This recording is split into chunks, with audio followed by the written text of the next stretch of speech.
All right. Hey, everyone. Welcome to another episode of Trading Bitcoin with your host, Tone Vays. I actually still am having, of course, technical issues. Something's wrong with the camera. It's supposed to have AI tracking, but it just stopped working. Not that I want AI tracking on this particular video, but for this camera, like AI tracking is needed, then you just lock it in.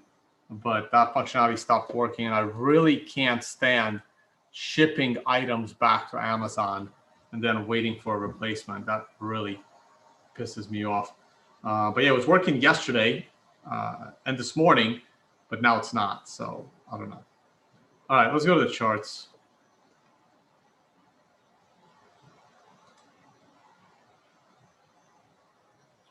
All right. Oh, before I go to the charts, I was on Zuby's podcast this morning. We talked mostly about, well, not mostly, but we talked about half about Bitcoin and the other half about politics. He's got an absolutely awesome channel and a very popular Twitter. So if you're not subscribed to his work, please go ahead and check that out. It would be awesome if this video got a little more than a measly 400 views. It's great. His prior guest was Michaela Peterson. I was listening to that earlier. I still need to finish it. So he always has amazing guests. This was also streamed on Twitter as well.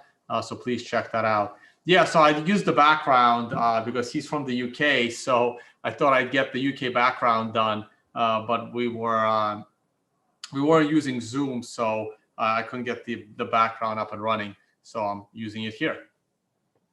Let's go to the charts. I'm still kind of bummed about the camera, not the AI part not working anymore. So that'll probably be the rest of my day trying to see if I can get it to work to avoid getting a return label. I also don't have much time because I got to get back to Dubai next week. All right, so here's the weekly chart. The weekly chart remains in this triangle, and we'll see where it goes. Right now, I remain bullish on the weekly chart, but mostly because of the chart pattern. As you can see, the MRI counts are continue to be in the red, suggesting that this consolidation is not yet over. Now, it is allowing the longer term moving average to catch up, so that is looking good. All right, daily chart. Daily chart is really interesting. Yesterday, I said that this is the level where I start to get concerned about the daily trend of Bitcoin. Right now, you can still draw your trend line, and this trend line has not yet broken any candle bodies. However, today's candle needs to be a bullish candle. All right, the daily chart has gotten us a little bit concerned. This is now the second bearish day of the MRI counts, but there's no red star yet.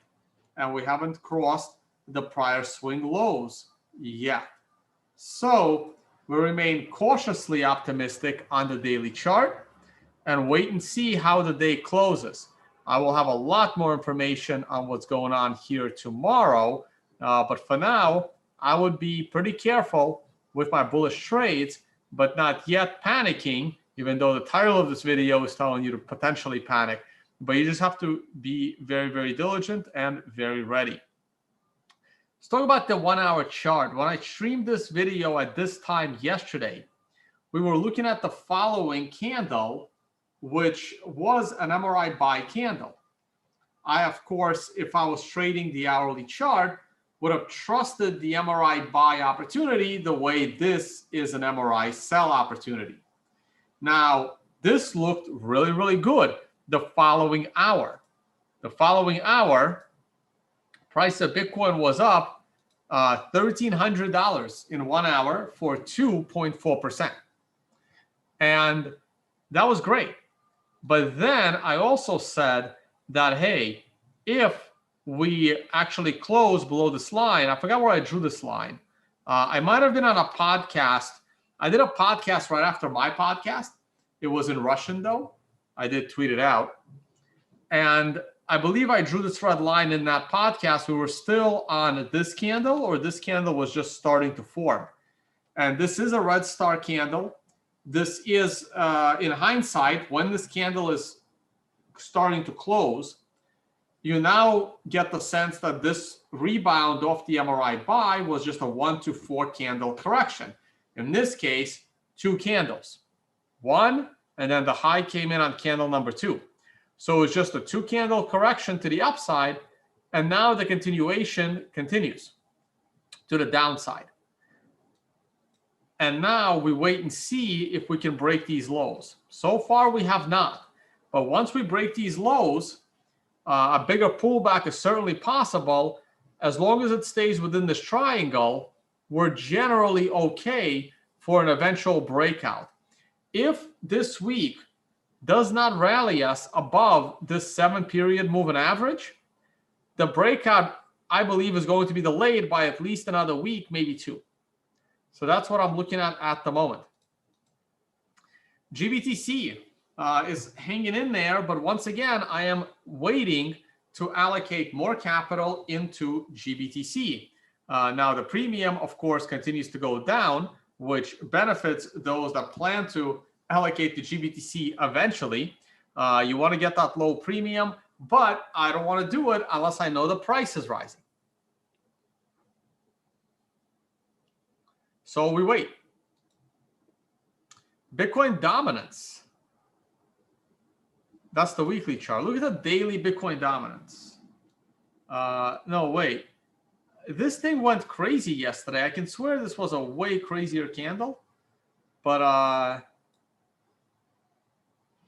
mean, maybe they corrected some data on some shitcoins.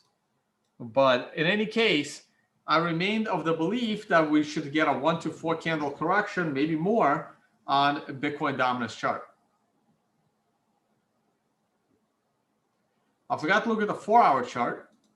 Let's look at that.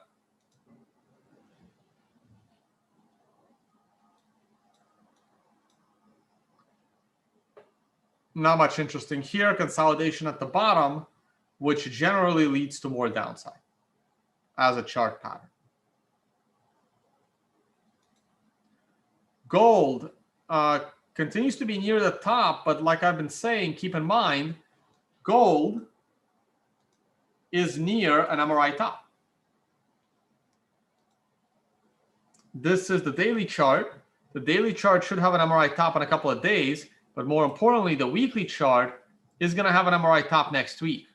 So keep that in mind, as gold will probably have a little bit of a correction before more upside. The S&P.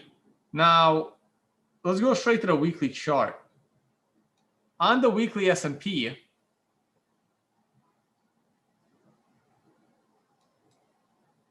I don't know why TradingView does that to my MRI.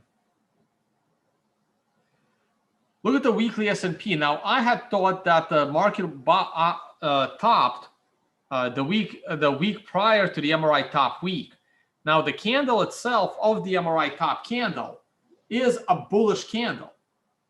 For people that don't use the MRI, and we're looking at this, prior to me using the MRI, I would have been completely bullish going into this week.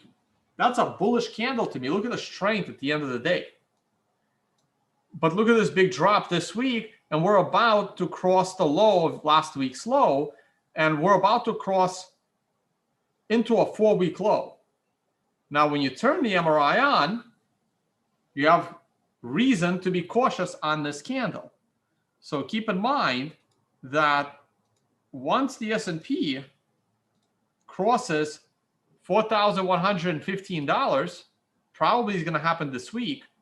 That's going to be the lowest price in about a month since April 12th, and we're already on May 10th the week of that. So this weekend is going to be like May 15th. So we're going to wipe out a month worth of gains with this 1 week, very, very likely. So on a daily scale in the cash market, I'm just curious what the MRI counts were.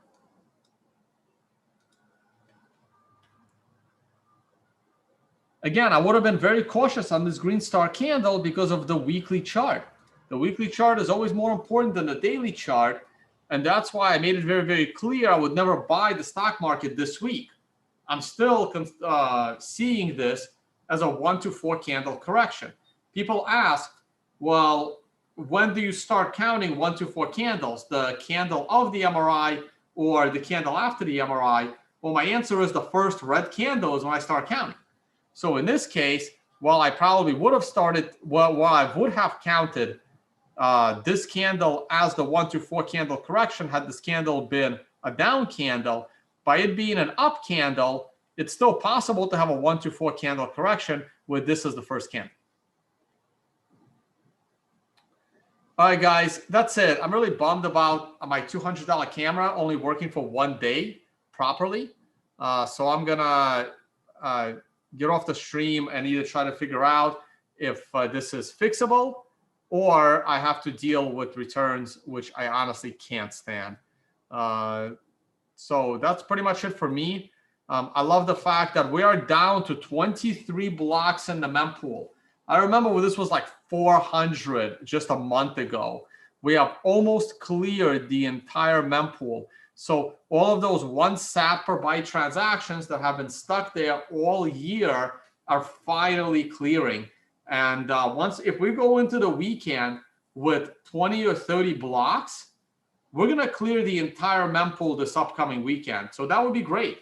It's nice to clear this mempool out at least once a quarter or once every 6 months. So that's awesome. So all transactions that have been stuck forever will finally make it through. Okay. So that's great. Really looking forward to that. Fees are incredibly cheap right now.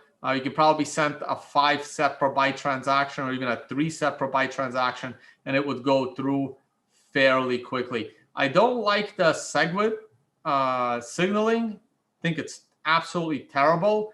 And they need to get this shit, right on the next 2 week period, or at worst the week after.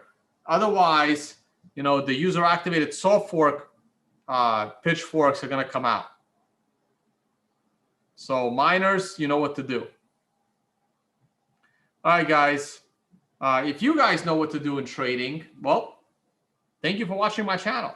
If you're learning trading, you can feel free to check out the free Learn Trading tutorial on tonevays.com. For something a little more advanced, there are the educational webinars. For something even more advanced, we have the MRI indicator. And hopefully very, very soon, there'll be one more listing here called subscriptions. And that's when we're going to start doing our private Q&A. All right, guys. Thank you all so much for watching. Once again, huge shout out to Zuby for having me on his podcast earlier this morning, guys. Please check it out. Please subscribe. His YouTube channel is absolutely great. Also his Twitter. This was streamed on his Twitter this morning. Musician, weightlifter, awesome political commentary. So go ahead and check it out. All right, guys. I was on there somewhere this morning.